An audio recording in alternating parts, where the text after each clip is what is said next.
Thank you very much, and I'm delighted to be here with my apologies to those of you who are here rather than be on March break.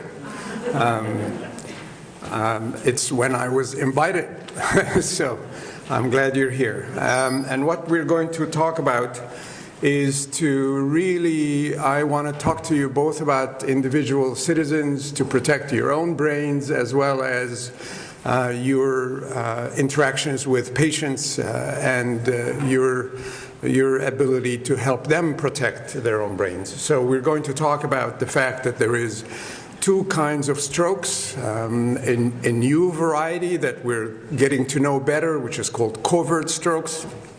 Their consequences on cognitive function is very significant. The demographic changes that are beginning to drive a significant rise in the incidence and prevalence of vascular disease in society, and what you and I can do about it. So the traditional definition of stroke, if you were to hit the website of the Heart Stroke Foundation, this is really what you're going to see, is that a stroke is and it's important for us and for our patients to be able to recognize a stroke. So a stroke is the most likely explanation when suddenly you lose the ability to do something you used to be able to do. It's as simple as that. And so it's sudden. Some of the books talk about it as lightning out of the blue sky. You don't expect it, you're standing there doing your thing, and all of a sudden there's either an arm that doesn't work, that used to work a minute ago, a leg that begins to drag, speech that is garbled, is not coming out normally, vision that is suddenly lost. It's very important for us and for our patients to recognize that that is the definition of a stroke. And we're going to get into the reasons why it is that important. So that's the definition of a stroke, sudden loss of something. You will see that that's the traditional definition of stroke, and that we're going to have to modulate this definition over time. The frequency with which this event occurs, we say a Canadian suffers a stroke every 10 minutes. And I'm going to try to, again, that's the traditional way. These definitions are all changing because we're recognizing this other kind of stroke. A Canadian suffers a stroke every 10 minutes. In Ottawa, that's 6 every day. It's the 15,000 deaths every year when the stroke is very severe. There's something like 50,000 people in Canada who are suffering the consequences of a stroke, and every year, and 300,000 in total are survivors of this event. But again, these statistics are changing. So far, what I've been talking about is this beast. It is, as you can see, a major part of the brain has been damaged because the blood supply to it was interrupted. The brain essentially dissolves. That region of the brain that depended on that blood supply that got interrupted goes away. This, clearly you know this has significant impact on the patient's ability to do things, on the family. It is said that for every patient who suffers a stroke, somebody becomes a caregiver. It's usually a woman who becomes a caregiver, regardless of what the sex of the individual who has suffered a stroke is. And 50% of the caregivers within 1 year have clinically evident depression.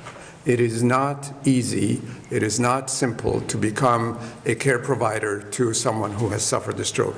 In addition to the fact that the individual who suffered the stroke is now not a taxpayer anymore, the caregiver often has to give up her job to become a caregiver. And so there is a significant increase in the healthcare budget because of this, and a decline in revenues. So, but here's the main message of these large strokes, and that is that they change the slope with which we become demented when we suffer a stroke. On the lower line in green is is the rate at which people who have not suffered a stroke develop dementia. A large stroke makes it likely that within 3 months that patient is going to suffer from very significant cognitive deficits. I'm talking about difficulty with memory, difficulty with judgment, difficulty with the ability to figure things out. And so a large stroke significantly changes the rate at which the person becomes demented. The causes for this are very clear. It's hardening of the arteries. This is something that happens with age. If you pick the wrong parents, then you have a tendency towards this. And so occlusion of a large blood vessel is the cause in 30% of cases. An embolus, a clot that is usually either released from the heart under a heart valve where it has accumulated, or from the atherosclerosis that's in the neck artery. That's the major reason for the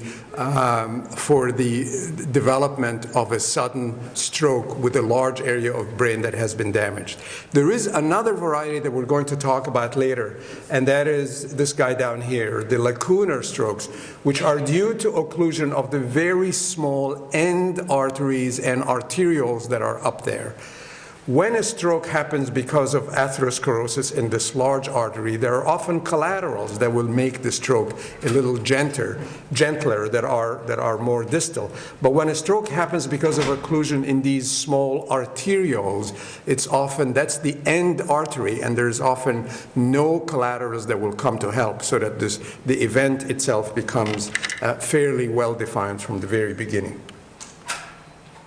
Now, our whole life changed when in 1995 these two papers became published, and they indicated that there is now a drug that can be given called TPA that we refer to as the clot buster, which showed that instead of a placebo where if you do nothing, 28% of the patients with stroke will have a mild deficit, 26% will have a moderate deficit, 30% will have a severe deficit, 16% will not survive. If you give this drug, then you change these statistics so that more people have a minor deficit due to their stroke. This drug became very important. It became available as of 1995. And so when Tony Hakim used to get called before 1995 to come and see a stroke patient in the emergency room, he would say, "I'll see the patient tomorrow. Make him comfortable, make sure he's well hydrated, etc. I'll see the patient." That was basically the neurological attitude. This made it impossible to behave that way. Not immediately. It didn't happen in 1995, as I'll walk you through. But this made it an emergency. A stroke was now a treatable event. So stroke became a treatable condition, a treatable emergency condition. However, because nature doesn't give these gifts easily, there was a significant condition associated with this. The drug was only effective when given in the first few hours after a stroke. The drug was only effective initially when given in the first 2.5 hours, and later studies showed that it could be up to 3.5 hours. Okay, so just think about this. The patient had to recognize that he or she was having a stroke. The patient had to then mobilize some kind of activity to get himself or herself to the emergency room. The ambulance, the paramedics said to us, "Strokes, we don't even turn our lights on. We're in no hurry." So we had to work with them until they became convinced that this was an emergency. We also had to work with us, you and us in the emergency rooms, to understand that a patient with a stroke does not sit and wait and take a turn after the person who has fallen and broken their hip, etc. It all had to be streamlined so that the patient gets the drug within 2.5 hours from the stroke. But here were the statistics. In 2003, 8 years after this drug was made available, 33% of Canadians at risk of stroke, meaning that they either had high blood pressure, had seen a family member get a stroke, or had been aware of stroke. Only a third of Canadians at risk for stroke knew what the definition of a stroke was. If you don't recognize that that's what you're having, how are you going to mobilize? How are you going to do the next step? You're not. You're going to wait till your husband comes home. You're going to wait till the doctor's office calls in the morning, it opens in the morning at 8 o'clock. And I've seen all of these things. So people with stroke simply didn't recognize the symptoms to do something about it. The other one was that even though the drug was available, this is 7 years after the drug became available, when the patients came to the emergency room with their stroke, within 2.5 hours, within the interval of time where the drug would be effective, less than 10% of them got it. And that's because they waited in the waiting room. The doctor said, I don't do this. We had significant concern. This is not a benign drug. This is a drug that does have potential side effects if it's not done right. And one of the absolute requirements was that you have to have a CT scan so that if the stroke, the sudden loss of clinical ability, was due to a hemorrhage in the brain instead of blood not getting to the brain, then of course you didn't give this drug. There were significant criteria as to how the drug was given. This was also the time when the Canadian Stroke Network came into existence. And so we had our job cut out for us in terms of trying to increase the rate at which this drug was administered to stroke patients. We knew that what we had to do were the following things. The public had to be educated about what constitutes a stroke, a public awareness campaign. We had to collect the data. So we developed something called the Canadian Stroke Registry, so that every patient who came with a stroke was entered into a database to find out how long did it take them to recognize the symptoms, call the ambulance, how long did it take the ambulance to get there, etc., all of the steps along the way.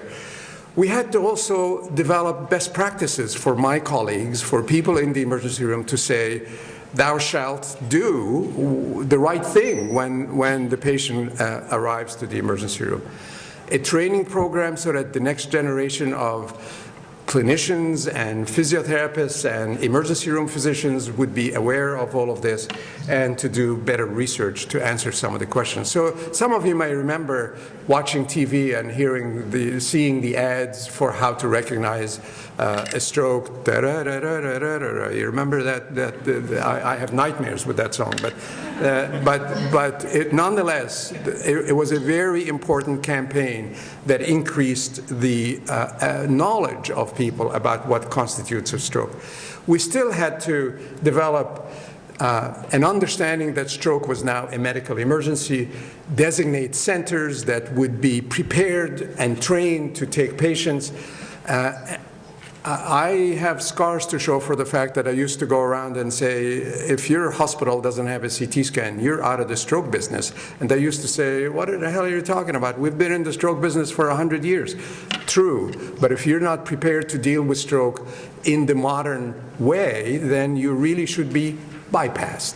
And so I'll show you a bit of that. Develop stroke teams in the hospitals, stroke inpatient units, stroke community care, so that when the patient leaves the hospital, there is a receptor site that can help them reintegrate into the community.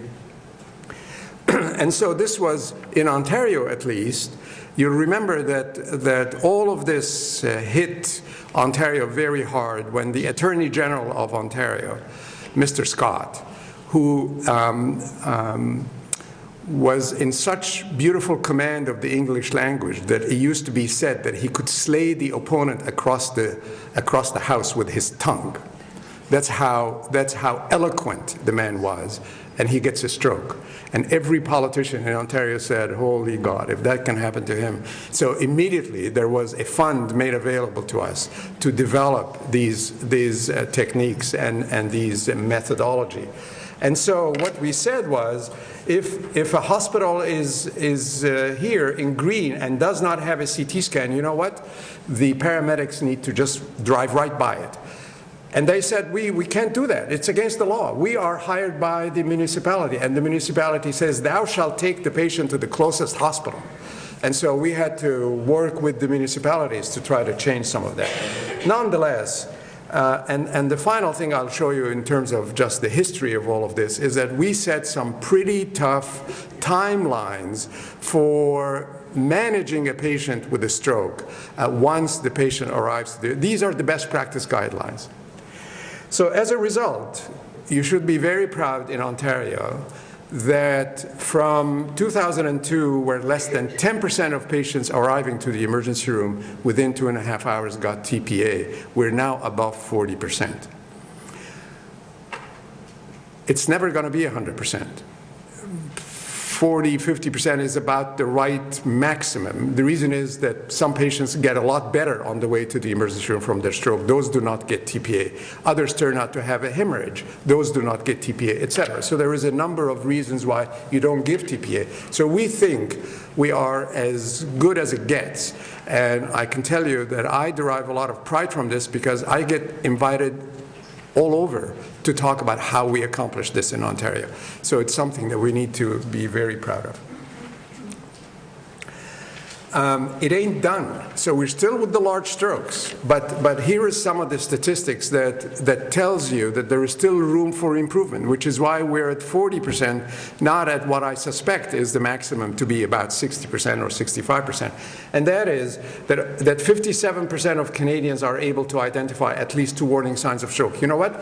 We have changed 2/3 ignorance into 2/3 knowledge over the past 10 years. So that's a great accomplishment. 67% of Canadians would call 911. That leaves me with 33% who wouldn't call 911. I don't know what they think they're going to do, you know, wait for somebody to come home. And that's absolutely not the right thing to do. The one we're going to talk a lot about today is this last one, which is that 26% of Canadians are able to identify high blood pressure as a risk factor for stroke. You know, I want to give this lecture every day, everywhere, just so people understand that blood pressure elevation is a major driver of strokes and a major driver of dementia, as I will spend the rest of the talk talking to you about. So far, I have been up at the tip of this iceberg.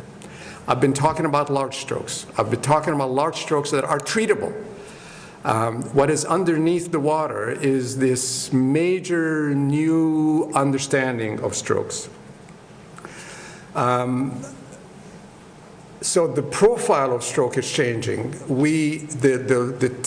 What's on top of the water is strokes that people recognize because they are major, overt, clinically evident strokes. What is under the water are small strokes that people are not aware of as they are happening. The link is whether you have risk factors or not, so we're going to talk about that. Strokes lead to mental illness. Our population, and I'll show you some statistics, are scary in terms of the developments over the 10 years and the rise in the concentration and the prevalence of the risk factors for stroke. Small vessel disease doesn't just affect the brain, it affects multiple organs in the body, but the brain is the most sensitive organ to a rise in blood pressure, and we're still very challenged with prevention. So instead of talking about these strokes where there is a large area of damage over here, I want to talk to you about these strokes. MRI has taught us that there is a different kind of stroke where small blood vessels are occluded, and these result in small, largely white matter hyperintensity. So you will hear me refer to white matter hyperintensities, WMHs. And so here is a person with a large one. Here is a person with a confluence of these, which is always a bad sign. They're happening one next to the other, next to the other. So this is what is under the water level in that iceberg. White matter hyperintensities are the results of arteriolar rather than arterial occlusions, small vessels. They may produce no symptoms. So often I get stopped at this point and people say, you mean every time I can't remember somebody's name, I'm having one of these? Maybe. But worry about it only if you have a risk factor for stroke. But I had a 30-year-old patient who came to me, obese, hypertensive, married with 2 kids. And he says to me, I know something is wrong. I am a computer security expert, and I know something is wrong because people used to come to me with their computer problems, and now they avoid me. How subtle is that? Now they avoid me. I go into work, I sit in my office, and nobody comes to tell me about what their problem is. His MRI scan showed 2 of these things. And the worst part of the story is not only that he had risk factors, but he and his wife decided that they were too busy to go shopping and buy food and bring it home and chop it up and cook it. On their way home, either he or his wife would pick up some ready-made food from somewhere, basically turning over the control of what they eat to somebody else. And so there are significant pressures on our time and the way we are dealing with some of the availability of all of these things. So these white matter hyperintensities may produce no symptoms, unrecognized ones, but eventually they will take their toll. When you have too many of these little white matter hyperintensities, there is a significant problem that develops. How often do we see these? Well, if in red are the big ones and in blue are the small ones, this is a very frequent problem. For every 1 patient who has a large stroke, depending on the age category, there is 8 or 9 or 10 patients who are developing these so-called covert strokes. They're covert because the arm doesn't drop and the leg doesn't drag and the speech doesn't become suddenly garbled, but they are not inconsequential, and that's the important message. So, covert strokes occur at 5 to 10 times the frequency of evident strokes. And we need to change our language. A stroke doesn't happen to a Canadian every 10 minutes. A stroke happens to a Canadian every minute. It is just that the consequences may not be as immediate and as severe as we used to think. So let's get into the meat of things. How does that influence the way we think? How does that influence our memory function? How does that influence our judgment? The important message is over here. I told you that these large strokes increase your chances of developing dementia by 50%. This one is more like 400%. Presence of white matter hyperintensities increases the risk of dementia 4-fold. This is not funny. 4-fold. There is a significant increase in the risk of dementia with these small white matter hyperintensities. And so the definition of what causes dementia is changing. If you walk down in the street and you say, what do you think makes people lose their mind? The answer is going to be Alzheimer's disease, right? That's what most people associate dementia with. They think it's Alzheimer's disease. And indeed, when we didn't know about the stuff under the water level in the iceberg, that is what, Alzheimer's disease was the cause of 77% of the dementias. Then we started getting CT scans and MRI scans. And we began to notice that, in fact, Alzheimer's disease alone, pure variety, is really not the major explanation for dementia. It's vascular disease. Not only that, but here this pure Alzheimer's disease, once we reclassified, was the explanation for 36% of dementias. But there is a star after this 36. And the reason is that if you just waited for a while, it turns out that 1/4 of these also have vascular disease. So, take it away. Alzheimer's disease is a good explanation, pure variety Alzheimer's disease, of something like 25% of the dementias. The rest of it is all vascular, and vascular mixed. So it is I keep pushing the Heart and Stroke Foundation to get out there and say, it's not just about heart and stroke, it's also about cognition. So,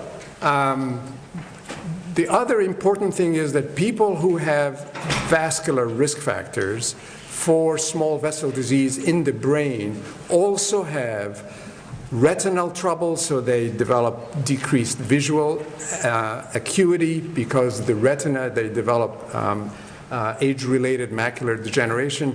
They have kidney problems, and vice versa. Those who have kidney problems also have a higher incidence of dementia and vascular disease in the brain, and heart trouble. And so increasingly we need to rethink the way we deal with the medical system in silos of neurology, nephrology, ophthalmology, when in fact all of these subspecialties are dealing with vascular disease. And you know and I know that just because I prescribed an antihypertensive medication to my patient, it doesn't mean that he took it. And so he will go down to see the nephrologist who will say, you know, you really should take your blood pressure medication, and so on. And so there are efficiencies in the healthcare system that can develop from this improved understanding of what this condition is all about. So, there isn't much you can do about how old you and I are getting, who we picked as parents and what race we are. Those we cannot modify, but these modifiable risk factors are ones that we can do something about. So let's see, there's about 12 of these here, so I have 12 lectures that I can give you over the years. So today what I'm going to do is concentrate on one, and that is high blood pressure. The reason I want to do that is, number one, it is the biggest driver of vascular disease in the brain, number one. Number two, high blood pressure is something that everybody understands. It doesn't take high technology to understand blood pressure. We all know that it's a blood pressure cuff. You get two numbers, and so the man and the woman in the street who are totally uneducated understand blood pressure. So I talk a lot about this because I think it is a very significant modifiable driver of vascular disease, particularly in the brain. So let's talk about it. I get this question a lot. What's normal blood pressure, Dr. Hakim? Well, so here's what normal blood pressure, I'm going to say this again a couple of times. Anything above 120 systolic, when you're at rest, anything above 120 systolic is high blood pressure. Now, you know, I know that the formal definition is anything above 140 systolic is high blood pressure. And so we used to say to somebody who would be in between, somewhere between 120 and 140, you know what, maybe you're just a little upset, maybe you're a little stressed, maybe you saw a doctor in a white coat. What's wrong with a doctor in a white coat? They don't bite, as far as I know. What is it about being in a medical, you know, anyway, we used to just try to reassure the patient whose blood pressure is systolic between 120 and 140, that in fact it's probably okay. Well, it turns out it isn't okay. So, normal blood pressure, 120 over 80. Now, if I were lucky enough to be invited to visit you at home when you're in your 50s, and I take your blood pressure down here in, you know, mean age of 52, and I take your blood pressure and I come back and visit you when you're average age of 77 and test your mental capacity at 77 and plot one against the other, this is what I will get. These are systolic, midlife systolic blood pressures. This is how much cognitive trouble you're in. Here's the slope. For every 1 millimeter increase in blood pressure in your midlife, you have a 1% increased chance of being demented in later life. Can I stop my lecture now? This is the message. This is the message. This is, therefore, shows you that there is a very significant driver of dementia in society and in individuals called blood pressure. But Dr. Hakim, blood pressure also affects the heart, also affects the peripheral vasculature, affects lots of things. Yes, you're absolutely right. So we looked at this. It turns out that if I look at all of the risk factors for vascular disease, high blood pressure, smoking, diabetes, none of you are surprised by this, high cholesterol, waist to hip ratio, decreased physical activity, these are all drivers of vascular disease. And I looked at the heart versus the brain. It turns out the brain in red is far more sensitive to hypertension than the heart is. The other things are obesity and decreased exercise. The brain is much less forgiving about sedentary existence than the heart is. And of course, the other risk factors affect the heart more than the brain. So take it from here. High blood pressure is a major driver of brain damage. Now, all of us in the medical community, all of you have understood this issue, and we are writing more prescriptions, but that doesn't mean that more prescriptions are being dispensed and used. So let's get into that a little bit. The prevalence of hypertension in Canada is increasing despite the fact that all of us are working a lot harder at it. So here is some recent statistics. I don't have the data on it, but it's 2011. 15,000 people in Ontario, by the way, were looked at, and it turns out that only a third of us, 32 of us, have normal blood pressure. The rest of us have to do something about it. Only a third of you in this room have normal blood pressure. The rest of you have to wake up and do something about it. Now, luckily, another approximately 30% are aware of it, and they're treated sufficiently that it is controlled. But the other 40% are somewhere in the spectrum of high blood pressure that isn't being controlled. A few years ago, Dr. Hashinsky did this wonderful study in which he and a bunch of colleagues went to a shopping center and set up a table with the blood pressure. And you walk in, and they say, "Sir, ma'am, would you like us to measure your blood pressure?" And they identified 100 people with high blood pressure. 42 of them did not know that. They never measured it. The doctor never measured it. They never measured it. If the doctor measured it, he didn't or she didn't emphasize sufficiently that they had high blood pressure. They worked it all the way down. 16 out of the 100 had high blood pressure that was controlled. Okay? So that's dated, but I've showed you the recent statistics that suggest that yes, things have improved, but not sufficiently. We are writing more prescriptions. There is more prescriptions being written for high blood pressure. But this is data from the US. The prescriptions are down here in blue. We are writing twice as many prescriptions as we used to, but the disease is growing faster, galloping faster at us than we are able to keep up with it. So hypertension there is more uncontrolled hypertension than, despite the fact that we are running twice as fast as we used to. Okay. Here's the scary part. I keep saying that every once in a while. Here's the scary part. Statistics over 10 years in Canada. Canada, this is us, 1994 to 2005. In the 12 to 34 age group, these are your kids and mine and maybe some of you, 12 to 34, there was, over 10 years, there was a 261%. That's almost threefold, okay? This is not 26%, 261% increase in hypertension. And it is statistically very significant. So we do have a problem. And we looked at this interval where we used to call it pre-hypertension of the systolic between 120 and 140 and asked whether this was a significant problem or not, rather than patting your patient on the back saying, "Joe, you really should relax a bit more."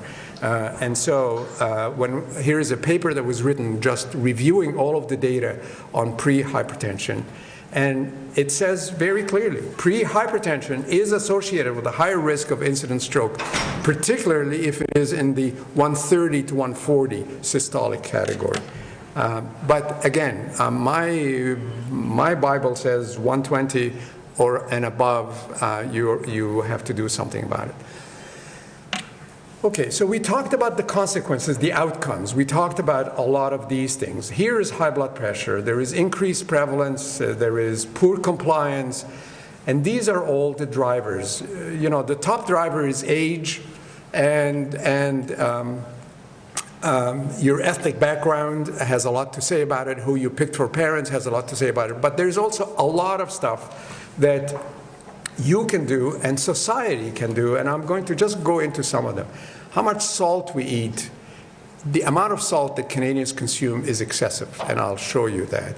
And this isn't just the salt that you and I sprinkle on our food while we're cooking it or after it's served to us. It is the stuff that's in our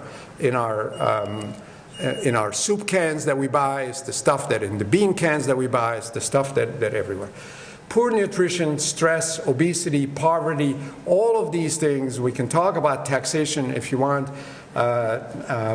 Design of cities, the way we design our cities, the way we design our buildings has a lot to say about why so many of us are hypertensive. Does this make any sense? I might have shown you this before. Does this make any sense? Why is there an escalator when you're going to go into 24 hours fitness building? I think part of the driver is we think we don't have time. The escalator is going to get us there faster, and I don't have time. It's like that patient who said, we don't have time. We're going to buy something on the way home. But still, there is something really wrong about thinking that somebody who's going to go in there to get fit is going to need an escalator. So this is a real issue. The other thing is, in the same way, the same statistical tables that over the past 10 years showed us that we are becoming more hypertensive are also showing, particularly in the young age group, that we're becoming more obese and that we're becoming more diabetic. It all goes together. So, yikes, you thought your clinics were busy now. Wait. So there is a real issue that we need to. So we talked about the design of cities. This is a bit of a complicated graph, but I'm going to simplify it for you. This is, by country, a relationship between how much obesity there is to how we live our lives, okay? In blue is how much we use the bus and the metro and the underground. In orange down here is how much we bike in that country. And in green is how much we walk. And the difference between those three things and 100 is how much we drive our car. Okay? So it turns out that in a country like Switzerland or Netherlands, where they use the transit, they bike a lot, and they sure walk a lot, the obesity number is up there in red, 8%. And here is Canada. We use our cars a lot. And when we get to the shopping center, we drive around 3 times to find the closest spot to the door instead of parking in the back and walking to the door. And so consequently, there is significant obesity. And in the US, it's a whole different category. It turns out one of the major drivers of dementia in old age is whether you finished high school or not, because that's the time when your brain was active and ready to make these connections. In the US, everybody goes to high school. The major driver for dementia in the US is obesity. So these are the associations that have been made. And we are, as usual, in Canada, somewhere in between the two extremes. But it's very important to keep this in mind. Next time you come to an escalator, I want you to get up the stairs. Salt. Rumor is that Canadians love their salt. And now, so here is so the same box of cereal you buy in Canada, if you buy it in the US or particularly in the UK, the same box of cereal has more salt in Canada than it does in the US, because we have this reputation of liking our salt. Here is the reality. If you're somebody who likes your salt, and I take it away from you, you will say, this food tastes so bland, Dr. Hakim, it's unedible. But I say, hang in there. 3 weeks later, I give you back the amount of salt that you used to put in your food. You're going to say, this is impossible to eat, it's too salty. Our taste buds adjust to the amount of salt in our diet. And so, yeah, Canadian loves their salt because their cereals and their soup cans have more salt in them than other jurisdictions. So here is AI is adequate intake, upper limit of intake, and the curve is you and I. Okay? We're way off to the right. We're using way too much salt. So what has that got to do with blood pressure? Here's what it's got to do with blood pressure. 2 groups of people. Controlled diet. Well, controlled diet is the usual North American diet. This is the diet of that patient who I saw. Low in fruit, vegetable. You think, when he buys a hamburger at McDonald's, it doesn't come with a peach. It doesn't come with an apple. It's so low in fruit, vegetable, and dairy, relatively high fat content. Let's just stay with that diet, though. That's the control diet. Let's stay with that diet and decrease the salt intake. You will gain 7 millimeters of blood pressure reduction just for cutting down on the salt. If in addition to cutting down on the salt, the DASH diet, you also increased your fruit intake, your vegetable intake, and you reduce the fat content, you can get up to 9 to 10 millimeters of blood pressure for no medication. You just brought down your blood pressure up to 9 millimeters of blood pressure without taking any medication. The message is this: if that is not enough, take your medications, because the most important thing is to keep that blood pressure down below 120 systolic. So, recognize benefit of blood pressure reduction. If you do that, you will not only reduce your likelihood of stroke, you will reduce the likelihood of myocardial infarct, you will reduce the likelihood of having heart failure, and of course, for this entire lecture, you will reduce your likelihood of developing cognitive difficulty in later years. People are hungry for education about blood pressure. The study we did in Ontario looked at 39 towns of 100,000 or less, because when the town is 100,000, there is a single hospital in it, so we could collect the data, and a single pharmacy. And the pharmacy, as you know, is where everybody goes. It's not about pills anymore. It's about food. It's about socializing. It's about all kinds of creams and lotions and soups and whatever else.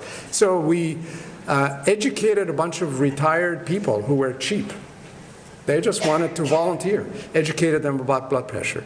We divided the 39 towns into two groups, one in which we did nothing but just collected the data. The other one in which once a week we put somebody who's trained to sit in the pharmacy, and as you walk in, he says, "Ma'am, would you like me to talk to you about blood pressure and measure it?" We like interacting. Canadians love to chat, so they're sure, you know. So depending on what your blood pressure was at, he or she either talked to you and educated you and gave you a pamphlet, or if it was modestly elevated, called your family physician through prior agreement and said, "I'm sending you Mrs. Jones because she has high blood pressure." Or if it was sky high, through prior agreement, the patient was sent, or the individual was sent to the emergency room for treatment. Within 1 year, there was a 9% reduction in heart attacks, heart failure, and strokes. Which minister of health would not want to have that kind of return on very modest investment? And so what we're doing now in the Canadian Stroke Network is looking into what it takes to spread this across the country from one end to the other. So, I'm coming to almost the end, which is that healthy factors, if you put them all together, of not smoking, of having a BMI of less than 30, of doing modest exercises. Believe me, nobody's trying to make you into marathon runners. This is about getting out of breath once a day for a period of 10 minutes, and you've done it. You've done your physical activity.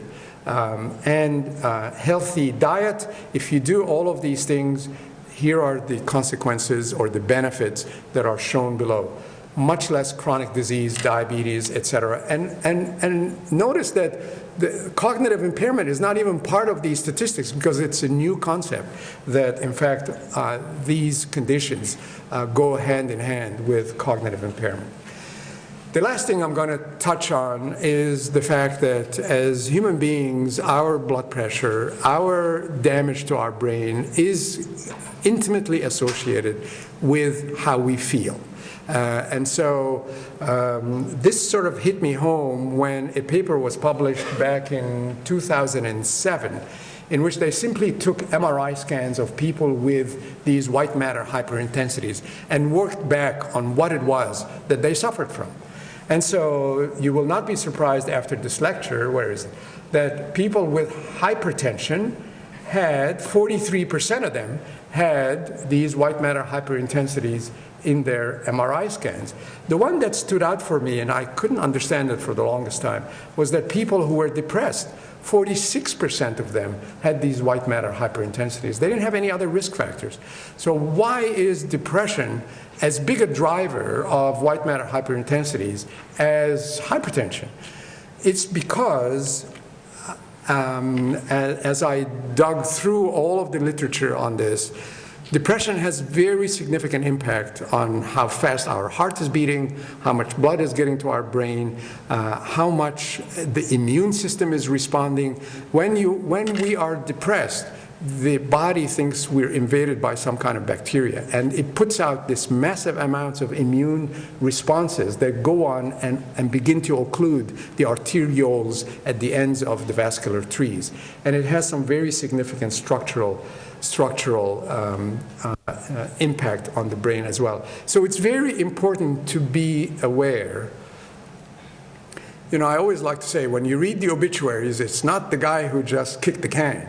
It's the partner behind who has had this guy around for 35 years, who suddenly is bereft, alone, depressed, and the neighbors and the friends say, "Oh, leave Mrs. Jones alone. You know, she's so sad. Let's not bother her." These are the drivers of depression that eventually. There is a very high incidence of stroke in people who have suddenly lost their partner. So the reason I say this is to just link the mind and the brain for you, because it's something that the University of Ottawa is going to be pushing very hard. There is this new institute that's going to be created called the Mind and Brain, the Brain and Mind Institute. And so, because we now are beginning increasingly to understand these linkages. So, my final summary slide.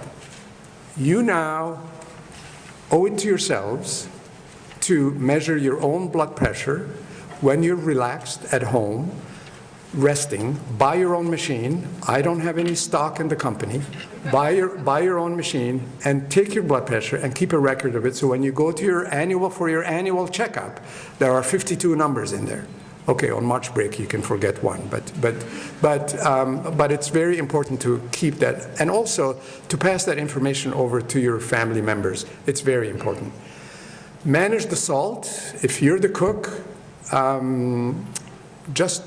if you're in the grocery store and pick up a can, read how much salt there is in it. And if it's too high, put it back. You know why? Because that's the only way the manufacturers are going to get the message. The only soup cans we're selling are the ones with low salt. Guess what's going to happen? They will make more of them. So it's very important to pass that message on. Medical therapy, if none of that works, if you do the right thing in terms of exercise, in terms of obesity, in terms of salt, and despite all of that, because of who you picked for parents or your age, your blood pressure is still high, do something about it. It's very important. It's not enough to know. Thank you very much.